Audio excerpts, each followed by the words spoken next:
At dawn in the crowded estates of Nairobi during the 1970s, a young boy could wake up to two very different futures. One road led to school, church, and survival through patience. The other led to the streets, to gangs, to crime, to notoriety, to names that would one day become whispered legends in Matatus, prison cells, police stations, newspapers, and street corners. John Kiriamiti, Maina Njenga, Rasta, Washosho, Jack Solo, gun-lord figures around Wangige and Nairobi's outskirts.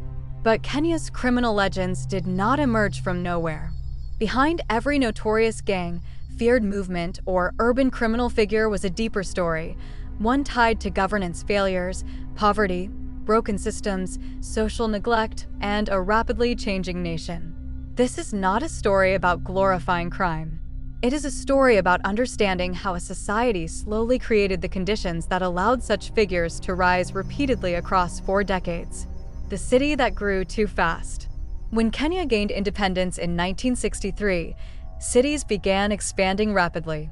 Thousands migrated from rural areas into Nairobi searching for work, opportunity, and a better future. But the city was not prepared. Entire generations arrived to find overcrowded settlements, unemployment, inequality, and harsh living conditions. Post-independence, Nairobi inherited colonial inequalities where Africans had long been confined to poor labor settlements. In estates and slums, fathers left home early and returned late. Mothers struggled to sustain families. Youth grew up without guidance, and crime slowly became normalized. Many children learned survival before they learned stability. For many young men in the 1960s and 70s, Nairobi represented both hope and rejection. Jobs were scarce. Education was limited. Class divisions were obvious. A teenager could walk through wealthy neighborhoods and then return to a mabati shack with no electricity, no food security, and no certainty about tomorrow. This environment produced anger. And anger, mixed with hopelessness, often seeks power. John Kiriamiti became one of the most famous examples of this generation. His book, My Life in Crime, documented how a teenager expelled from school drifted from pickpocketing into armed robbery in Nairobi's post-independence environment. The book became so influential that Kenyan youth secretly passed copies between classmates despite some schools discouraging students from reading it. But beneath the excitement of the robberies was a darker truth. Many young people saw themselves inside the story. Not because they wanted crime, but because they understood the frustration.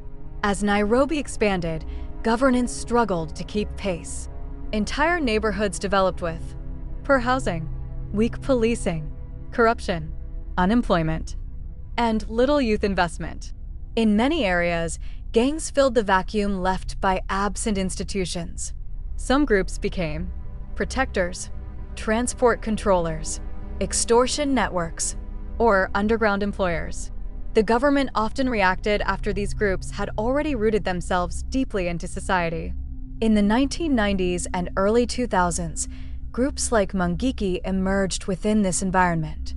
According to research and reporting over the years, poverty, youth unemployment, political disillusionment, and neglected informal settlements created fertile ground for recruitment.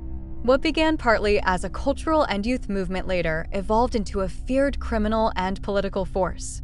One uncomfortable reality repeatedly appeared in Kenya's history. Street groups often survived because they became politically useful. Reports and investigations over the years linked certain criminal or militia groups to political influence during elections and territorial struggles. This blurred the line between crime, politics, and state power. Former Mungiki leader Maina Njenga himself later claimed that young people were allowed into sections of the Matatus sector partly because there was unemployment and disorder in the transport industry.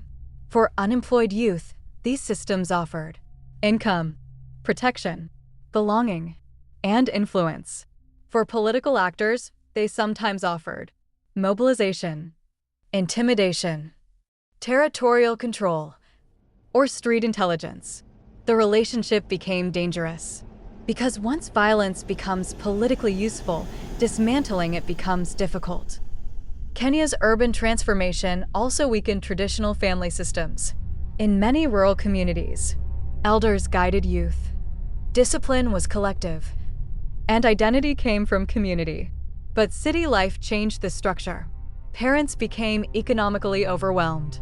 Some homes lacked emotional presence, supervision, or mentorship. Entire generations of boys grew up learning masculinity from street gangs, matata culture, prison myths, and urban legends.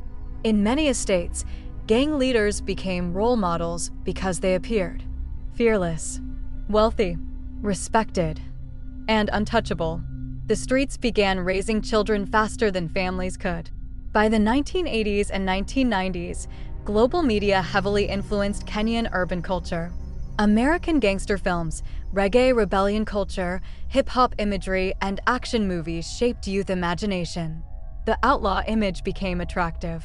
Local urban legends evolved alongside global street culture. Young people consumed stories where gangsters were powerful, criminals became celebrities, and rebellion looked glamorous.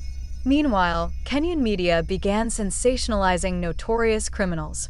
Newspapers, rumors, VHS culture, and later television transformed some criminals into near-mythical figures. Even today, online discussions continue revisiting these stories decades later. The danger was not only crime itself, but the mythology around it. Many youths who joined gangs were not born violent, but they experienced systems that repeatedly communicated, "You do not matter." School dropout rates, limited university access, lack of jobs, and economic inequality created what researchers later described as a no-future generation. For many young people, education no longer guaranteed success, honest work no longer guaranteed dignity, and patience no longer guaranteed mobility. Crime began appearing less like rebellion and more like survival. From the Kiriamiti era of the 1970s to the Mungiki era of the 1990s to modern urban gangs and organized criminal networks, the social conditions remained disturbingly similar. Unemployment, corruption, weak governance, inequality, neglected youth, and mistrust of institutions. Each generation produced new names, but often from the same conditions. The faces changed. The system underneath remained. Experts, researchers, journalists, and community leaders have repeatedly argued that policing alone cannot solve these problems, because criminal legends are often symptoms of deeper social failures. The long-term solution may require stronger governance, trusted institutions, youth employment, better housing, mental health support, education reform, mentorship, and rebuilding community structures. Young people need opportunity, identity, purpose, and hope before gangs offer it first. Kenya's story is not only about crime, it is also about resilience.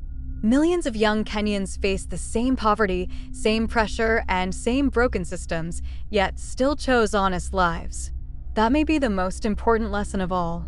Because while society helped create the conditions for gangs and criminal legends, society can also create the conditions that make them unnecessary.